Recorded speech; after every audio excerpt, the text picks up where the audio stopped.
winter can present certain risks such as accidental fires, and many people living particularly in informal settlements use gas heaters and open flames to keep warm.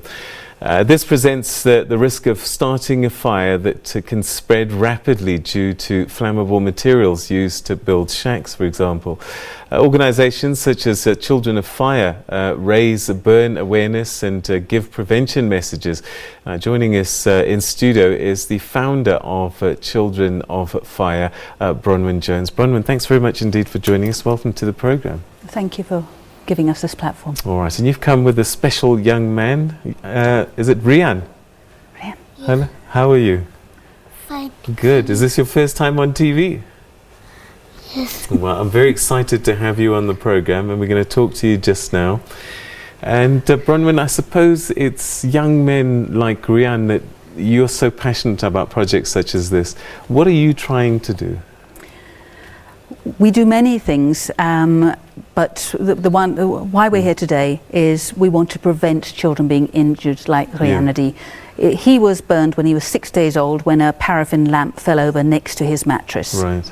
And any open flame fuel source, whether it's a candle, whether it's a paraffin stove, is immensely dangerous. Right. So we want to raise awareness now. The temperature will go down in Joburg to 2 degrees this weekend. Right. People are going to use more and more open flame for heating, and we're asking them to be careful because of many reasons. For example, in Johannesburg, as far as we know, there's only 6 working fire engines at the moment. So capacity and resources is a big problem. They can't get to these fires quickly enough, and sometimes they can't get there soon enough. Yeah. So we need people to know basic safety information. Yeah. This coming weekend we're going to Slovo Squatter Camp, where members of the fire brigade told us they would no longer go because they said if a fire starts, the people have stolen so much electricity from the street lights that bare wires are going across the shacks. Right. Just above, if you stretched your arm up, you could touch them. 2 people have already died from electrocution. And so we're going to talk to the community. And children don't know that these cables are live wires and are dangerous. They don't. And they look like washing line. And we're suggesting, even though we were told off years ago for the suggestion, that where these cables exist, sorry, Rianadi is enjoying playing with the chair, that where these cables exist, do something pragmatic. If people can donate old garden hoses, at least insulate. We know people shouldn't steal electricity, but we're not the police. We're just saying we want the place safer, and ideally to put in solar street lights so people can't steal the power. Well, let me ask you, Rian, have you been telling your friends to be careful not to play with fire? Yes. You've been teaching them? What do you tell them? I tell them to not play with fire and play with chairs. And matches as well, hey? Yes. All right. And I suppose educating young people is critically important because they don't know what they're playing with. They don't. And one thing that we do if we go to schools is we get people to practice stop, drop and roll. So people catch light for all different reasons. If you fall asleep in a chair and you're smoking a cigarette, if people have a bit too much to drink by the braai or by the imbawula, and if your clothes catch light, you have to stop. You have to drop to the ground and you have to roll over and over to extinguish the flames. Right. It's a simple but vital message. I know you've been at this a number of years. I know this because I think we've come across each other a few years ago. My question is it getting better? Is the message getting across? What's your experience? I would say it's not getting better. People make grand announcements about rehousing people.